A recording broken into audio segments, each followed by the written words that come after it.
त्रिभुज के क्षेत्रफल से हो परेशान, तो ये सूत्रों का पूरा बैंक सामने है।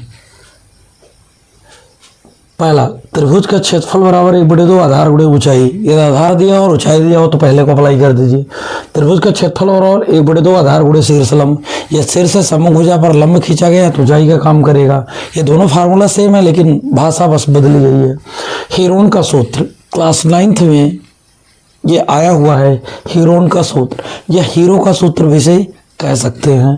त्रिभुज का क्षेत्रफल बराबर √S into S minus A into S minus B into S minus C. आपका प्रश्न यस क्या है भाई? यस त्रिभुज का अर्ध परिमाप है। ए क्या है? त्रिभुज की पहली भुजा। बी क्या है? त्रिभुज की दूसरी भुजा। और सी क्या है? त्रिभुज की तीसरी भुजा। ठीक है। अर्ध परिमाप यस का फार्मूला होता है a+b+c/2 होता है। ये मान लीजिए कि भुजा दिया है तो हीरो का सूत्र लगा दिए। ठीक है। यस पाना है तो ये चौथे नंबर का फार्मूला लगा दिए। और ये मान लीजिए किसी त्रिभुज के शीर्ष बिंदु दिए हैं निर्देशांक के रूप में अपर क्लास के लिए। ठीक है।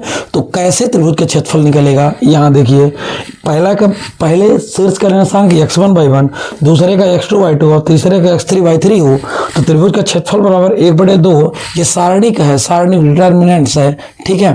तो ये x1/1 1, x2/2 1, x3/3 1। और इसको सॉल्व करने से क्या फार्मूला बनेगा इसको याद कर लीजिए। ये सारणी को सॉल्व करते आता है, नहीं आता है तो ये फार्मूला बता देता हूँ और इसको कैसे सॉल्व करना पड़ेगा यदि कोई स्टूडेंट जानना चाहता है तो कमेंट सेक्शन में जरूर बताएं। ठीक है। आइए देखते हैं। तो x1 into by 2 minus by 3 plus x2 into by 3 minus by 1 plus x3 into by 1 minus by 2। तो ये फार्मूला बन के तैयार है। तो इस तरह से त्रिभुज के क्षेत्रफल की समस्या हो गई समाप्त।